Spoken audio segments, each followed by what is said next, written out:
Asibuyele emuva phansi ngokuhlukumeza insango babebhema kahle omkhulu maybe kanye ngonyaka ugqoka ibheshu nembadada ngidi isiko lami phela amasule bedume ngokuhloniphana nokuphana sahlephulelana inyoni noma kuyijiyane sakhala insizwe eziningi mayelana ke nowesifazane obonakala ke emavideo na ku Facebook noma ingudlane zokuxhumana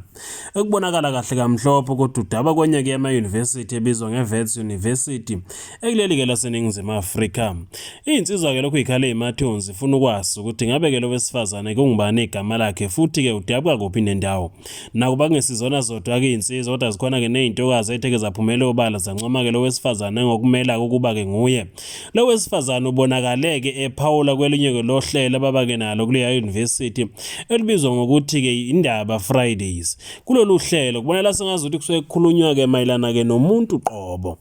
nesiqu sakhe nakho konke okumelene ke naye lokho kubizwa ngama culture.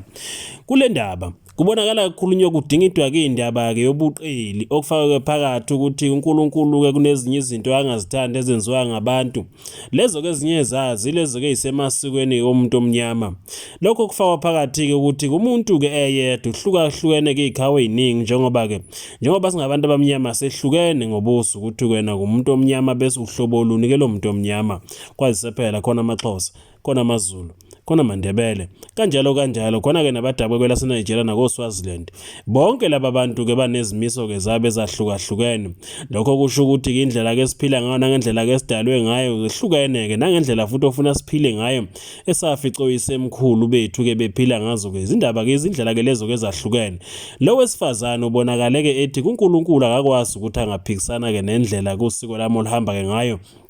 akumele ukuba nguye ubonakala egqizile bathi ke abaningi nembala singahamba siyothwasa sonke uma ngabe ke kunjena ubonakala ke ekutheni uNkulunkulu akakwazi ukungisonda noma ukusonda kusiko lami ngoba ngalesikhathi ke ngidala ngenza umswati noma ke ngenza umZulu noma ngenza kumndebele wangidala ke wazi ukuthi kusiko lwami ke lwesindebele noma ke lomswati noma ke lokuba ngumZulu luhamba ke lifike lapha. Ngakho ke uNkulunkulu uyongithanda nakho konke engikwenzayo kumayelana ke nezimiso ke zami ngamasiko ke kami uthi ke into obumenemene nobuqili yilena ke niyenzayo ukuthi nifike nizothi ke namhlanje masingakwenza ukuthi kusasa bese niyakwenza namhlanje masingakwenza ukuthi kusasa bese niyakwenza. Lo wesifazane ushayelwa ke ihlombe ngokuma akumele ukuba ke nguye empilweni. Lokho ke abantu batheke nembala ukufunda kusho ukuthi kufanele ukukhuluma isingisi esikhulu kodwa ukufunda nokufundiseka kuya ke ngokufika ngendlela ke ezahlukene futhi ke nangolwimi lakho ngabuveza ubuhlakani bakho.